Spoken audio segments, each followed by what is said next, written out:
नमस्कार मित्रांनो, सुस्वागतम. मुरंबा मालिकेच्या आजच्या भागामध्ये रमा आणि अक्षय आता रेस्टॉरंटवर आलेले असतात आणि आता अक्षयने रमाला जे काही आता सरप्राईज दिलेले आहे, एक मस्त साडी, आता एक अशी फॅशन साडी आणि जे काही आता ही हिल्स आहे तर ते हिल्स घालायला त्याने दिलेले असतात. कारण त्याला ही माहिती करून घ्यायची असते की जर ही आपली रमा असेल तर तिला त्या हिल्समध्ये चालता येणार नाही. म्हणून आता रमा खूप छान तयार होते आणि अक्षयसुद्धा तयारच होत असतो. तेव्हा ती अक्षयला डोकावून बघते. अक्षय तिच्याकडे बघतो आणि अक्षय तिच्याकडे बघून इतका इम्प्रेस होतो. तो रमाला अगदी खूप छान बघत असतो. तेव्हा आता तो अक्षय म्हणतो की अगं तू तेथे का उभी आहे, तू इकडे ये ना. तेव्हा रमाला काही आता त्या हिल्समध्ये चालता येत नाही. ती मात्र आता तिचे पाय अगदी असे त्या हिल्सवरून घसरून ती खाली पडत असते. परंतु स्वतःला सावरत ती आता अक्षयकडे येत असते. अक्षय तिला म्हणतो की अगं रमा, अगं तू तेथे अशी का उभी आहे, तू ये ना इकडे चालत. तेव्हा आता रमा चालण्याचा प्रयत्न करत असते परंतु तिचा त्या हिल्सवरून पाय घसरून तोल जात असतो. तेव्हा आता अक्षय म्हणतो की हळूच हळूच. तेव्हा आता रमाला राग येतो. रमा म्हणते की आता कशाला हळूच म्हणता, शेवटी तुमच्या मनासारखेच झाले ना आणि तुम्हाला हेच हवे होते ना. तेव्हा आता अक्षय म्हणतो की अगं हळूच, पडशील रमा, तू पडशील. तेव्हा आता रमा म्हणते की अहो मी तुम्हाला पडावं असंच तुम्हाला वाटते म्हणून तुम्ही मुद्दाम हे सर्व करतात, माझ्यासाठी हिल्स घेऊन आला. तेव्हा रमाला काही चालता येत नसते. ती एक एक पाऊल अगदी हळूहळू टाकत असते. परंतु आता तेवढ्यात तिचा अक्षयकडे येत असताना पाय घसरतो आणि अक्षय लगेच तिला धरतो. तेव्हा आता दोघे एकमेकांच्या मिठीत येतात आणि आता दोघे एकमेकांकडे अगदी रोमांटिक होऊन बघत असतात. तेव्हा आता अक्षय तिचा हात धरतो आणि तिला परत आता उभा करतो आणि अगदी प्रेमाने म्हणतो की रमा, अगं मी तुझ्या सोबत असताना तुला कसा पडून देईल बरं, आणि म्हणतो की हे अगदी कम्फर्टेबल. तेव्हा आता रमा म्हणते की हो खूपच जास्त, आणि बघितलं ना अहो तुम्ही चालत येताना मला खूप कम्फर्टेबल आहे आणि बघितलं ना तुम्ही, खरंच मला व्यवस्थित चालता येत होते. तेव्हा आता लगेच अक्षय डोक्याला हात लावतो आणि म्हणतो की अरे यार, कुठून हे सर्व माझ्या डोक्यात आले. तेव्हा आता रमा काही ऐकून घ्यायला तयार नसते. रमा म्हणते की हो आले ना डोक्यामध्ये, मग आता मनात सुद्धा तेच राहून द्या. तेव्हा आता लगेच अक्षय म्हणतो की अगं असं कसं, तू जर अनकम्फर्टेबल असेल तर हे हिल्स काढून टाक आणि तुझ्या जे काही चपला आहेत कायमस्वरूपाच्या तर त्या चपला घाल. तेव्हा रमा म्हणते की नाही हो, तुम्ही आणलात का माझ्या जे काही नेहमीच्या चप्पल असतात त्यामुळे तुम्ही माझ्यासाठी ह्या चपला आणल्या तर मी ह्या चपला घालणार. तेव्हा आता अक्षय म्हणतो की मग तुला चालता येईल ना व्यवस्थित. तेव्हा अक्षय म्हणतो की चल आता जेवायला जाऊयात. तर रमा म्हणते की हो जाऊयात, आणि तिकडे सुद्धा तुम्ही जेवायला काहीतरी असं इंग्लिश पदार्थ मागवले असतील वगैरे आणि हॉस्टेल चिकन वगैरे सगळं काही तुम्ही हेच मागवलं असेल, आणि तिकडे मात्र ते काटेरी चमचाच असेल आणि त्या चमच्यानेच मला खावं लागेल कारण काटेरी चमच्याने मला खाता येत नाही आणि शेवटी तुमच्यासाठी तेच मला करावं लागेल. तेव्हा आता अक्षय म्हणतो की अगं ऐकून तरी घे, तुझा काही आज युद्ध करण्याचा प्लॅन आहे का माझ्याबरोबर. तेव्हा आता रमाच्या तेच मनामध्ये येते कारण अक्षय तिच्यासोबत जे काही वागलेले आहे याचा तिला भयंकर राग असतो. म्हणून ती मनात म्हणते की तुम्ही माझ्याबरोबर जे काही वागलात ना ते विसरू शकणार नाही. त्यानंतर मात्र आता अक्षय हा रमाला घेऊन जेवायला निघून जातो. तर आता अक्षय हा रमाला धरतो आणि धरून तो आता रमाला अगदी व्यवस्थित चालवत तो तिकडे जेवायला घेऊन जातो. त्यानंतर आता इकडे साई गाडीतून मात्र ह्या माहीला वेगळ्याच ठिकाणी घेऊन येतो आणि एका ठिकाणी येऊन तो गाडी थांबवतो. तेव्हा इकडे तिकडे बघून साईला मात्र हसू येत असते. माही मात्र आता अगदी रागातच खाली उतरते आणि साईला म्हणते की काय चालले आणि कोण आहात तुम्ही, मला इकडे घेऊन आलात. रेस्टॉरंट तर येथे कुठेही दिसत नाही, रिसॉर्ट कुठे. तेव्हा आता साई मुद्दाम त्या ड्रायव्हरच्या वेशामध्ये अगदी म्हणतो की हे बघा मॅडम, चूक झाली, कारण अहो रस्ता चुकलो आपण. तेव्हा आता माही त्याच्यावर ओरडते की काय मूर्ख आहात का तुम्ही, आणि हे बघा अहो मॅडम, ते शॉर्टकट आपण ह्या मार्गाने येता येता सगळं काही चुकून बसलो आणि इकडे दुसऱ्या ठिकाणी येऊन पोहोचलो. तेव्हा आता माही खूपच ओरडते की तुम्हाला हा शहाणपणा करण्यासाठी कोणी सांगितला होता बरं, मी तुम्हाला सांगत होते की रस्ता नाही म्हणून. तेव्हा आता साई म्हणतो की हे बघा, आरडा ओरडा करू नका, मी तुम्हाला सांगितलं ना, मी तुम्हाला त्या ठिकाणी नेऊन पोहोचवतो म्हणून. तेव्हा आता माही खूपच ओरडते की काय टेन्शन घेऊ नको, आणि हे बघा मी तुम्हाला सांगितले ना, इतक्या रात्री आपण एका ठिकाणी, आणि काय चालले तुमचं हे सर्व, आणि तुम्हाला अर्ध्या तासात पोहोचणार आहे पुढच्या. तेव्हा आता साई म्हणतो की अहो काय बोलतात तुम्ही, अहो मॅपमध्ये 3 तास दाखवतात. तेव्हा आता माही 3 तास म्हणल्यानंतर तिला आणखीन टेन्शन येते. ती जोरात ओरडते की 3 तास माहीच्या फोनची बॅटरीसुद्धा लो झालेली असते। तेव्हा ती म्हणते की बॅटरीसुद्धा आता सगळी काही संपली। तर साई म्हणतो आता माझ्याकडे चार्जरसुद्धा नाही। तेव्हा माही खूपच ओरडते की अरे तू बावट आहेस का, काय बोलतो तू हे सर्व, मी तुझी कंप्लेंट करेन। तेव्हा आता साई हळूच म्हणतो की अहो मॅडम, कंप्लेंट करण्यासाठी तरी तुम्हाला गाडीत तर बसावंच लागेल। तेव्हा आता माही ओरडते की हे बघ, मॅप बघायचं आणि मगच जायचं, तुझा शॉर्टकट वगैरे आहे तर तो तुझ्याच जवळ ठेव आणि चल पटकन म्हणून आता रागानेच ती गाडीमध्ये बसते आणि साईवर ओरडत म्हणते की चल पटकन। तेव्हा आता साई मुद्दाम हळूच गाडीमध्ये बसतो। त्यानंतर मात्र आता इकडे अक्षय रमाला त्या हिलवरूनच चालवत घेऊन येत असतो, परंतु रमाला काही व्यवस्थित कम्फर्टेबल चालता येत नसतं। तर अक्षय आता जे काही सांगतो तर ते रमा ऐकण्याचा प्रयत्न करत असते आणि त्या हिल्सवरून ती चालण्याचा प्रयत्न थोडा करत असते। तर अक्षय म्हणतो की अगं जमतेत ना, आणि काय ग तू हिल्स घालून कसं चालू शकते, म्हणजे तुला जमते का, आणि खूप कम्फर्टेबल वाटतं म्हणजे तुला चालता येते। तेव्हा आता रमाला राग येतो। रमा म्हणते की हो बघतात ना, मला खूप व्यवस्थित चालता येते आणि बघा ना तुम्ही, तुम्हाला वाटत असेल की मला नाही जमणार परंतु मी एकटी चालू शकते। तेव्हा आता रमा अक्षयचा हात सोडून एकटी जेव्हा चालायला जाते तेव्हा ती अगदी धडपडत खाली पडत असते। तेव्हा अक्षय पुन्हा तिला धरतो आणि अगं तू एकटी नाही चालू शकत, स्वतःचा तोल सुद्धा तू सावरू शकत नाही, मग कसे तू एकटी चालशील बरं, आणि चल मात्र हळूहळू, मी आहे तुझ्या सोबत। तेव्हा रमाला तरी सुद्धा व्यवस्थित चालता येत नाही। अक्षय म्हणतो की अगं हळू, रमाचे तोलवर तोल जातच असतात। अक्षय तिला सांगत असतो की हे बघ, असे पाऊल एक उचलायचे आणि दुसरं टाकायचं, एक उचल आणि दुसरे टाक। तेव्हा रमा आता खूप ओरडते की रमा म्हणते की मला नाही चालता येत।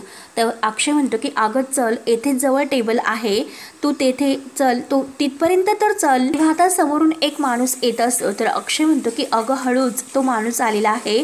तेव्हा रमा त्याच्याकडे बघते आणि तो माणूस आता लगेच तिथून निघून जातो। तेव्हा रमा म्हणते की तुम्हाला बघायचं का, त्या माणसाला दाखवू का मला कसं चालता येते आणि मी कसे धडपडते म्हणून। अक्षय म्हणतो की अगं नको तू काही असं बोलू, तू नाही पडू शकत कारण मी तुझ्या हाताला धरलेले आहे, मी तुझ्या सोबत तर आहे ना। आणि तो रमाशी बोलायला जातो की माझ्या सुद्धा डोक्यात आले ना, आणि तेवढ्यात रमाचा तोल जातो। तर अक्षय पुन्हा तिला धरतो आणि म्हणतो की अगं हळूच रमा, आणि कुठून हे सर्व माझ्या डोक्यात आले, तुझे तोलावर तोल जातात। तेव्हा आता रमा म्हणते की अहो कशाला सॉरी म्हणतात, तुमच्या डोक्यात तर आले मग एकदम बरोबर असणार। तेव्हा आता अक्षय म्हणतो की अगं नाही, तू ऐकून घे, येथे फक्त 10 पाऊल चालायचे आहे। तेव्हा आता रमा म्हणते की नाही, मी एकदम व्यवस्थित चालते।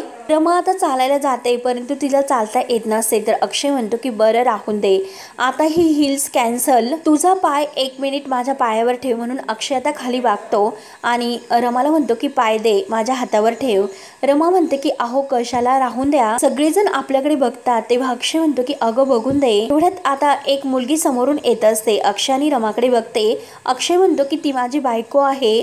तेव्हा लगेच आता ती मुलगी त्यांना बाय बाय करते। अक्षय काही ऐकायला तयार नसतो। अक्षय म्हणतो की अगं कोण काही म्हणणार नाही, तू एक काम कर, तू माझ्या मांडीवर म्हणजे असा हातावर पाय ठेव, खांद्यावर हात ठेव, आणि तो खांद्यावर रमाला हात ठेवायला लावतो आणि रमाच्या पायल्स जे काही हिल्स आहे तर तो आपल्या स्वतःच्या हाताने काढून घेतो आणि रमा आता त्याच्याकडे अगदी खुश होऊन बघत असते। तेव्हा अक्षय म्हणतो की अगं ह्या पायापाशीच माझं जग आहे, तर तू घरची लक्ष्मी आहेस, माझी अर्धांगिनी आहेस, मग मी कसं तुला काही होऊन देईल, तुझ्या पायाला मी लागून सुद्धा देणार नाही, काटा सुद्धा तुला रुतून देणार नाही। आणि ते हिल्स आपल्या हातात घेतो आणि रमाला म्हणतो तुला याचा त्रास होतो ना, आलोच मी, फक्त 2 मिनिटात, म्हणून तो धावतच जातो। तेव्हा रमा ही म्हणते स्वतःला हे सगळं अगोदरच जर केलं असतं तर। तेव्हा अक्षय धावत जातो आणि रूममधून ते हिल्स ठेवून तेथून रमाची तो चप्पल घेऊन येतो। आता रमा आपल्या स्वतःची चप्पल पायात घालते। तेव्हा अक्षय तिला विचारतो की आता मात्र तू खऱ्या अर्थाने कम्फर्टेबल आहेस का। रमा मात्र आता खुश होत मान डोलावते आणि तो रमाला आता तेथे जो टेबल त्यांना बुक केलेला आहे तर तेथे घेऊन येतो। रमाने अक्षय त्या टेबलवर बसतात तर अक्षय तिला अगदी म्हणत असतो की रमा अगं तुम्हाला अगोदरच सांगायचं होतं की तू या सर्वात कम्फर्टेबल नाही म्हणून, कशाला मी तुला इथपर्यंत चालत आणले असते। रमा मात्र रागाने आता अक्षयकडे बघत असते। तर अक्षय म्हणतो की अगं गंमत केली मी तुझी, गंमत। रमा ही अक्षयला म्हणते की आता मात्र तुम्हाला कळले असेल की मीच तुमची रमा आहे म्हणून। तेव्हा आता रमा सांगायला सुरुवात करते की अहो मला हेच तुम्हाला सांगायचं आहे की मी रमा आहे म्हणून। आणि तेवढ्यात तेथे वेटर येतो। वेटर आता त्यांना ऑर्डरबद्दल विचारतो। तेव्हा आता वेटर जी काही ऑर्डर आहे तर तो लिहून जातो। तर रमा पुन्हा अक्षयला सांगण्याचा प्रयत्न करते की आता झाले ना तुमचे, मग मला तुम्हाला हेच सांगायचा म्हणजे प्रयत्न करायचा आहे, हेच मी तुम्हाला सांगते। आणि तेवढ्यात अक्षय समोर जो काही डान्स सुरू असतो त्या डान्सकडे त्याचं लक्ष जाते। तो आता स्वतःला नाईस असे म्हणतो आणि रमाचा हातामध्ये हात घेऊन रमाला चल असे म्हणतो। तेव्हा आता रमा आणि अक्षय एकमेकांच्या मिठीत येऊन एकमेकांबरोबर खूप छान डान्स करत असतात। दोघेही आता एकमेकांमध्ये अगदी मग्न होऊन केलेले असतात। तेव्हा आता अक्षय इतका खुश असतो आणि रमासुद्धा खुश होऊन एकमेकांची साथ देत असतात। तेव्हा मात्र आता रमा म्हणते की अहो तुम्हाला आठवते का, आपण मागच्या वेळीसुद्धा मागे असाच डान्स केला होता। तेव्हा आता अक्षय म्हणतो की हो, मला तुझ्याबरोबरचे प्रत्येक क्षण आणि क्षण आठवतात। तेव्हा आता दोघे परत अगदी एकमेकांमध्ये मग्न होऊन एकमेकांच्या मिठीत येतात आणि खूप छान एकमेकांबरोबर सुंदर असा डान्स आता करत असतात। दोघांना कशाचंही भान नसते, केवळ फक्त आणि फक्त दोघे एकमेकांच्या मिठीत असतात आणि अगदी छान असा डान्स ते करतात। त्यानंतर आता इकडे साई मात्र हा माहीला घेऊन गाडीतून येत असतो। माही त्याला विचारते की काय झाले, लागला का फोन। तेव्हा आता साई म्हणतो की नाही, कारण साईने तर मुद्दाम आता माहीला इकडे आणलेले असते आणि लवकर मात्र तिला तेथे पोहोचवायचे नाही। त्यामुळे तो आता माहीसोबत खूप छान असे नाटक करतो आणि फोन लागला नाही असे म्हणतो। मी प्रयत्न करतोय अहो परंतु फोन नाही लागत असे म्हणतो, कारण अहो खूप पावसाळी वातावरण आहे, नेटवर्क सुद्धा येथे दिसत नाही आणि खूप असं नेटवर्क कमी आहे। तेव्हा आता माही तर वैतागून जाते आणि माय गॉड, आता एकतर माझा फोन सुद्धा स्विच ऑफ झालेला आहे आणि ती साईला म्हणत असते की अरे यार तू लवकर चल। तेव्हा आता साई म्हणतो की अहो मॅडम मी तुम्हाला सांगतो मी प्रयत्न करतोय, पण आता रात्रीची वेळ असल्यामुळे ट्रॅफिक लागणार आहे, त्यामुळे येथे खूप टाइम जातो। तेव्हा आता माही म्हणते की मग मी काय करू, आता मी रिसॉर्टला कसं पोहोचू। तेव्हा आता साई म्हणून जातो की मॅडम ज्यांना पोहोचायचं आहे तर त्या बरोबर पोहोचल्या मॅडम। तेव्हा आता माही म्हणते की काय म्हणालास। तेव्हा साई परत आता अगदी म्हणजे विषय बदलतो। अहो मी असं म्हटलं होतं की मी तुम्हाला पोहोचवतोच त्या हॉटेलवर। तेव्हा आता माही स्वतःला म्हणत असते की अक्षय अरे आय एम सो सॉरी, मला माहिती आहे की तू खूप चिडला असेल, परंतु डोंट वरी, मी आल्यानंतर तुला सगळं काही समजून सांगेल ओके। आणि पूर्ण वैतागून जाते। तेव्हा आता साईला हसू येत असते। साईला आता बरोबर आता माहीला त्याने वेगळ्या ठिकाणी तो घेऊन आलेला असतो। त्यानंतर आता इकडे इरावतीला तर भलते टेन्शन आलेले असते, कारण साहिलचा जो काही आता ऑफिसमध्ये जो काही आगीत होरपळून जो साहिलचा मृत्यू केलेला आहे आणि जे काही इरावतीला खोटे सांगितले, कारण इरावतीकडून हा जो म्हणजे एका माणसाचा मृत्यू झालेला आहे हे सगळं खोटं नाटक करून तिला जेव्हा येथून काढून देण्यात आले, यासाठी मात्र आता इरावतीला सगळं काही सत्याचा उलगडा झालेला असतो आणि यामागे पार्वती आईजीचा म्हणजे तिच्याच आता मॉमचा हात आहे हे सत्य जेव्हा इरावती समोर आलेले असते, तर इरावती रागातच आता गाडीतून खाली उतरते आणि मुकादम घरांसमोर येते। पार्वती निवास हे नाव जे घरावर आहे तर त्या नावाकडे ती रागानेच बघत असते। तेव्हा आता इरावती मनात आता पार्वती आजीबद्दल विचार करत येत असते की आतापर्यंत मी तुझ्या सांगण्यावरून घरातील प्रत्येक व्यक्तीला त्रास देत आले मम्मा, परंतु आता मात्र मी तुला नाही सोडणार। तू जे काही केलेस ना, इतके घाण कृत्य तू माझ्याशी करून वागलीस, माझ्या साईला तू मारून टाकलंस, तू सुद्धा जे काही चूक केलीस तू सुद्धा दोषी आहेस आणि या घरातील सगळेजण या चुकीसाठी दोषी आहेत। म्हणून ती आता पार्वती निवास जी काही तेथे ती पाटी लावलेली आहे तर तेथे समोर येते आणि या घरातील का चूक केली म्हणजे एकाने सुद्धा तुला त्याविषयी जाब का विचारला नसेल। तुमच्या सगळ्यांच्या आयुष्यामधून जे काही प्रेम आहे, जे प्रेम मी गमावलं आहे तर ते प्रेम मी काढून घेणार आहे। तुमच्या आयुष्यामध्ये कोणाच्याही आयुष्यामध्ये मी प्रेम ठेवणार नाही आणि एक एक करून सगळ्यांच्या आयुष्यातील आनंद सुख हिरावून घेणार आहे। जसं माझ्या आयुष्यातील तुम्ही आनंद आणि सुख हिरावून घेतले तसं मी सुद्धा तुमच्याशी वागणार, एकेकाचा बदला मी शेवटी घेणारच। त्यामुळे आता या घराची ही पाटी आहे तर ती कायमची कोरी राहील म्हणून इरावती खूपच भडकलेली असते। त्यानंतर आता इकडे अक्षय आणि रमा या दोघांचा डान्स झाल्यानंतर ते परत आपल्या टेबलवर येऊन बसतात।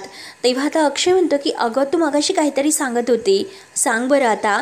तेव्हा आता रमा म्हणते की अहो बराच वेळ झाला, तुम्हाला भूक लागली असेल, तुम्ही अगोदर काहीतरी खाऊन घ्या, नाहीतर तुम्हाला त्रास होईल। तेव्हा आता अक्षयला हसू येते। अक्षय म्हणतो की अगं हेच खरं मी मिस करत होतो, म्हणजे हे बघ अगं हेच आहे ना, मी घरी मिस करत होतो। घरी असताना सारखा मला हाच प्रश्न पडत होता, रमाच आहे परंतु रमा असं वेगळं का वागते, ती असं ऑड का वागते, ती वेगळंच काहीतरी असं का बोलते, तिची कृती वगैरे सगळं काही असं वेगळं का येत असेल, अशी शंका माझ्या मनात कायम होती। आणि घरामध्ये असताना तू का अशी वागत होती बरं, परंतु आता हे बघ जेव्हा आपण बाहेर फिरायला आलो तेव्हा तू जे काही नॉर्मल वागतेस, मग हे सगळं काय आहे। तर रमा म्हणते की अहो तेच तर तुम्हाला सांगायचं आहे।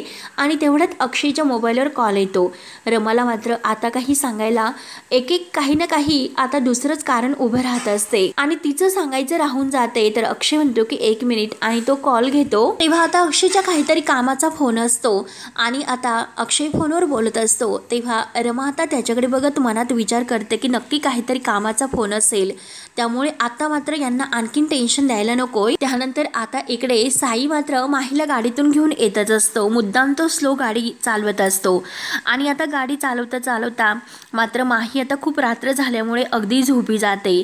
तेव्हा आता आरशामधून साई तिच्याकडे बघत असतो आणि म्हणतो की बाप्पा ही तर सो गई, घोडे बेचके ही सो गई, कसली अशी भक्काड बाई आहे ही, ना काही ट्रेस आणि ना काही हिला कसलं टेन्शन, आणि खरंच माझ्या तर डोक्यातच ही जायला लागलेली आहे। पण साई काही म्हण, आज मात्र खरंच खूप बरं वाटतं। तो स्वतःशीच आता स्वतःला म्हणत असतो की आज मात्र मी काहीतरी पुण्याचे काम केले म्हणून त्याला खूप छान वाटत असतं। 2 खरं प्रेम करणाऱ्या लोकांना एक केल्याचं पुण्य मला आज मिळते आणि ह्या पापी बाईला मात्र आता धडा शिकवतोस, म्हणून त्याला माहीचा खूप राग येतो। आणि तेवढ्यात आता माहीला जाग येते। जाग आल्यानंतर ती आता साईला म्हणते की हॅलो अजून आपण का पोहोचलो नाही।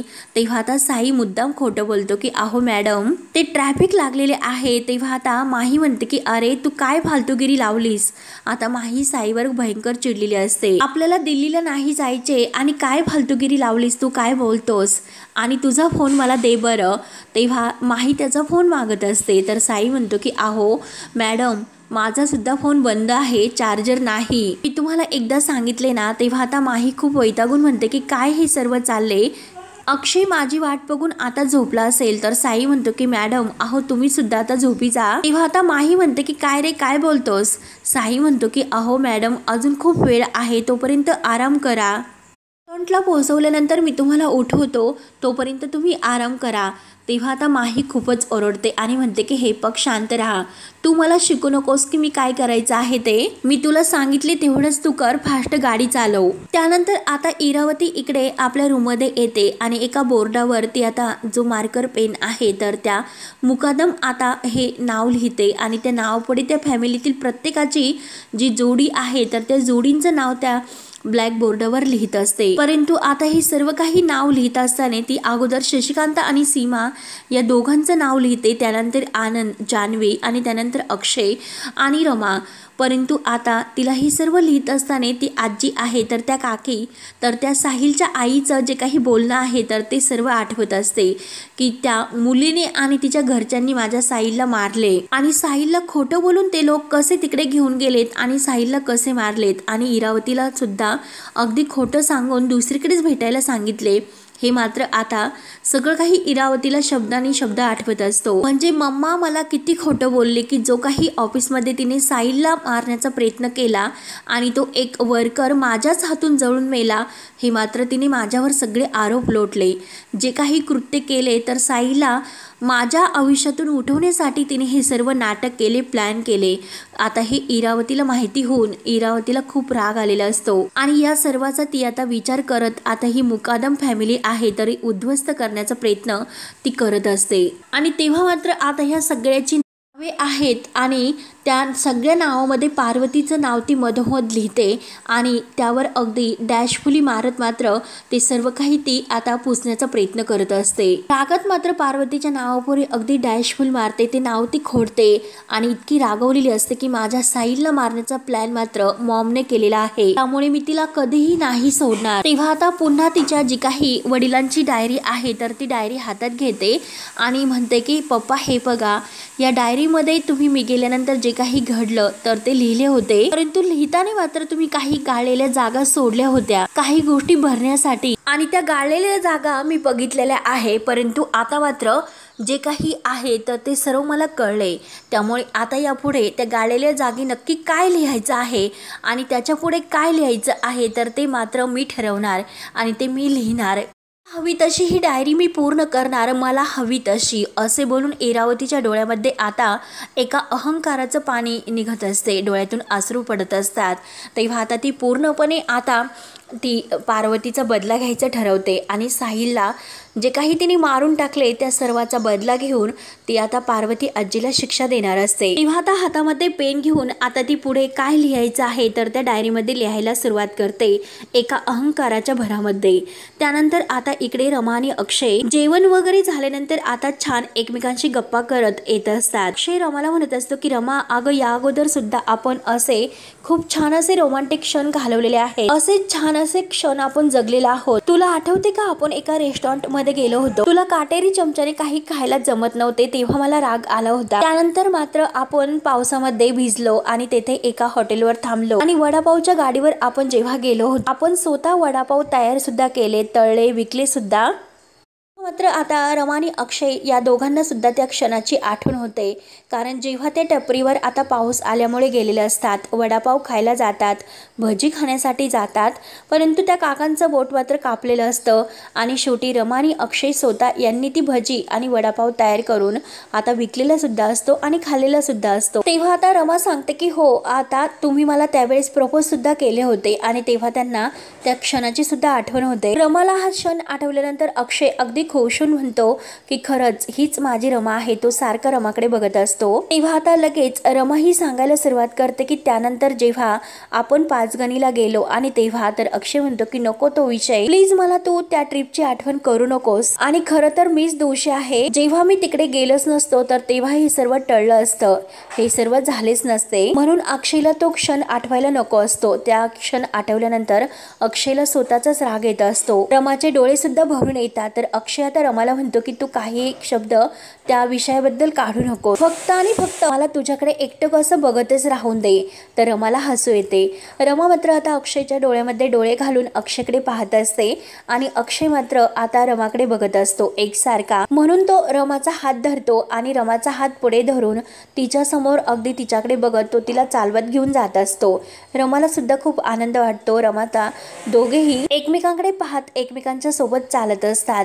तेव्हा मित्रांनो, आता हा भाग येथे संपतो। पुढील भागामध्ये आता रमा आणि अक्षय हे रूम मध्ये येतात। अक्षयने छान अशी रमासाठी रूम सजवलेली असते, आपल्या हाताने तो रमाला तयार करतो आणि आता तो अगदी तो क्षण त्यांच्या जीवनातील अगदी आनंद देणारा आणि सुखद देणारा आहे। तर त्या दोघांच्या मिलनाची आता तयारी अक्षय करत असतो। तेव्हा मात्र रमा आणि अक्षय पूर्णपणे एकत्र आलेले असतात, परंतु आता इरावतीला सगळं काही खरं माहिती होते, कारण अक्षय सोबत आता तिकडे रमा गेलेली आहे म्हणून ती आता लगेच तिकडे रमाला फोन करते आणि रमा आता म्हणत असते की हे बघा, मी जोपर्यंत यांना सगळं काही खरं आहे तर ते सांगितल्याशिवाय येथून नाही जाऊ शकत। तेव्हा मात्र आता लगेच इरावती इतकी खुश होते। इरावती म्हणते की त्या अर्थाला सुद्धा सारखी सारखी तिच्या आईची आठवण येते आणि तिच्या आईकडे जावंसं वाटतं। तेव्हा आता रमाला अर्थाची खूप काळजी लागते। तेव्हा रमा म्हणते की हे बघा, तुम्ही अर्थाला प्लीज काही करू नका, अर्थासाठी तुम्ही मला सांगताल ते मी करेल, म्हणून रमा अर्थासाठी सगळं काही इरावतीचं ऐकायला तयार होते आणि इरावती बरोबर आता रमाचा निशाणा करून पार्वती आजीचा कसा बदला घेते आणि आता रमा आणि अक्षय तर एकतर झालेले असतात, परंतु आता इरावतीने जो काही पुढचा प्लॅन आहे तो रमाला बरोबर आता निशाणावर धरून तो आखलेला असतो। तेव्हा मित्रांनो, आता पुढे काय काय होतं हे बघण्यासाठी आपल्या चॅनलला नक्की आणि नक्की सबस्क्राईब करत राहा मित्रांनो। आता धन्यवाद।